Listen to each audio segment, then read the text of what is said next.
ವಿಧಾನಸಭೆಯಲ್ಲಿಂದು ಮೊದಲಿಗೆ ಅಗಲಿದ ಮಾಜಿ ಸಚಿವ ಸುಬ್ಬಯ್ಯ ಶೆಟ್ಟರ್ ಅವರಿಗೆ ವಿಧಾನಸಭಾಧ್ಯಕ್ಷ ಯುಟಿ ಖಾದರ್ ಸಂತಾಪ ಸೂಚಿಸಿದರು.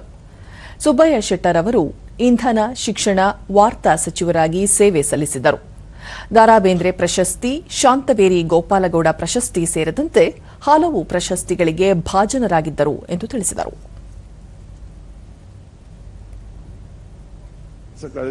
ಮುಂದೆ ನಿಂತು ಆ ಕೆಲಸ ಮಾಡಿದವರು ಅಧಿಕಾರ ಇಲ್ಲದಂತ ಸಂದರ್ಭದಲ್ಲಿ ಕೂಡ ಅವರದೇ ಆದ ಒಂದು ಆ ಗೌರವವನ್ನು ಉಳಿಸಿಕೊಂಡು ಎಲ್ಲ ಮಾಧ್ಯಮದ ರಾಜಕಾರಣಿ ಆಗಿದೆ ಅಂತ ಹೇಳಿಕ್ಕೆ ನಾನು ಬಯಸ್ತಿ.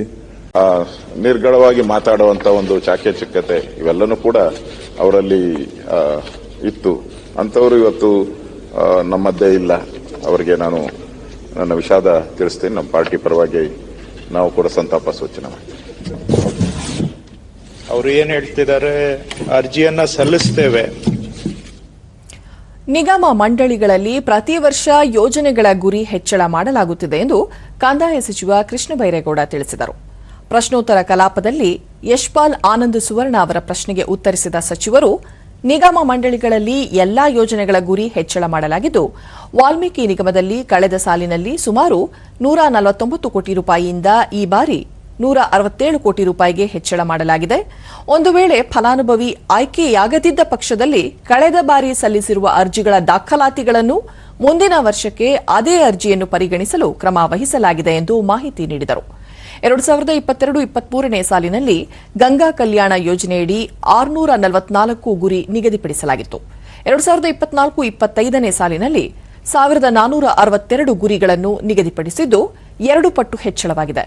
2022-23ನೇ ಸಾಲಿನಲ್ಲಿ ಸ್ವಯಂ ಉದ್ಯೋಗ ಯೋಜನೆಯಡಿ 1375 ಗುರಿ ನಿಗದಿಪಡಿಸಿದ್ದು 2024-25ನೇ ಸಾಲಿನಲ್ಲಿ 2150ಕ್ಕೆ ಹೆಚ್ಚಳ ಮಾಡಲಾಗಿದೆ ಎಂದು ತಿಳಿಸಿದರು.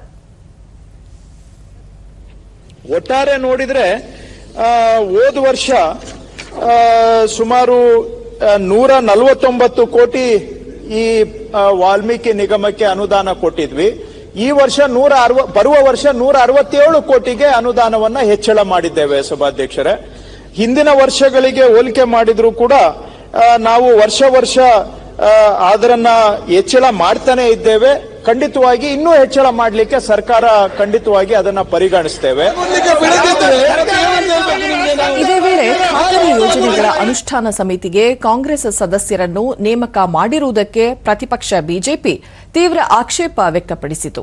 ಈ ವೇಳೆ ಗದ್ದಲ ಉಂಟಾಗಿ ಕೆಲಕಾಲ ಕಲಾಪವನ್ನು ಮುಂದೂಡಲಾಯಿತು.